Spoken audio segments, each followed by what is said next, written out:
How do we achieve this beautiful, nice, classy finish? Prep work is very important. Scissors.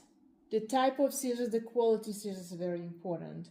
Not only that, it's important to know when to use what, how to hold them, how to use them, and also whether or not they fit to your hand. Because it can be high quality, premium quality scissors, but they are not right for your hand. Your haircut is not going to look nice just because you most likely will be bouncing. Avoiding bouncing is what's the most important part when you are scissoring. It's also the technique, it's also how you use the scissors, how you hold the scissors. So, when you're holding the scissors, you want to make sure that your ring finger goes right into this hole right here. The rest of the fingers are going to be resting and just supporting the scissors, including your pinky. Your thumb will need to go right into this finger hole, and don't put the whole finger in, because if you're going to put the whole finger in, you're going to lose control, believe it or not. You will have more control by having the thumb finger just a little bit in the scissor hole.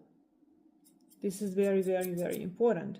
Make sure you hold it this way and not the other way, not like we cut the paper. You know, when we were at our craft class, we probably held the scissors like this. You have no control, you have no, you have no control over the scissors when you're holding the scissors like this. You have to put your ring finger in the finger hole, and the rest will need just to support the scissors. Couple of things to know. When you are setting the lines, you can open your scissors wide and you can cut it, having more space in between the cuts to set your lines. But when you're finishing, what is very, very important is to open your scissors not too wide up and close it and have smaller spaces in between the cuts. Meaning, so you cut right here, don't move all the way down and cut further down here. Small steps, very, very small steps. Don't be in a hurry. You probably saw a bunch of videos where people go fast, going down. When you're learning, what's important here is not the speed, but the quality of your cut, the correct way of cutting.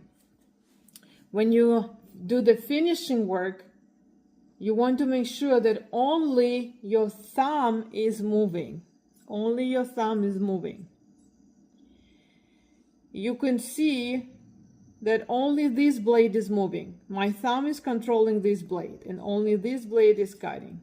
If you're going to use all your fingers and kind of doing like this, using all your fingers, you're most likely going to bounce and most likely going to put the holes in the coat. So smaller steps, narrower opening, don't open it all the way out, it's not necessary. When you're finishing, just small steps. Make sure your hand, this part is not moving. Make sure that this blade, only this blade is moving, and the blade that is on top is staying still. Small steps. Make sure you also keep an eye on the body language of the dog. When he starts fidgeting, you want to stop and let the dog adjust itself and then continue cutting. Smaller steps.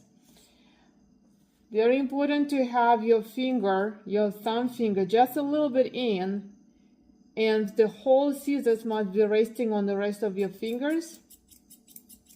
Only moving the thumb. Only moving the thumb.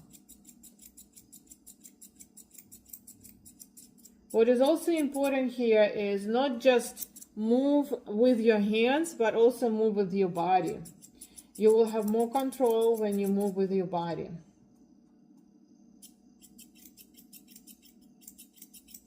Small steps.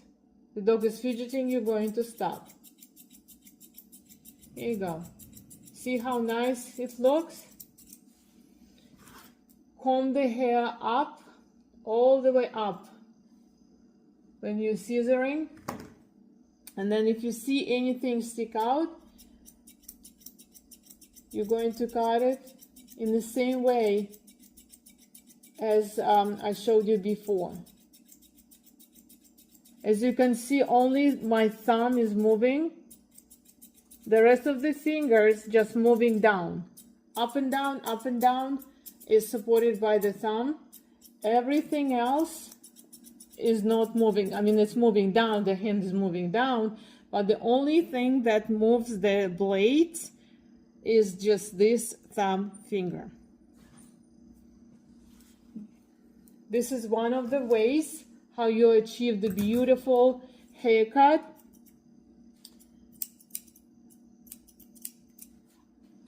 Oops. Also, it's important to know when to use what scissors. For example, I would not use chunkers, and believe me, chunkers are wonderful. I use them a lot. But I wouldn't use chunkers on a very soft curly coat, like the coat with the curls and the undercoat, just because it's not going to look nice. And it's going to be hard, and it's going to take longer time. Thinners are wonderful on the drop-coated dogs, great for a soft finish, but I wouldn't use them on the curly coat because it's just a waste of time.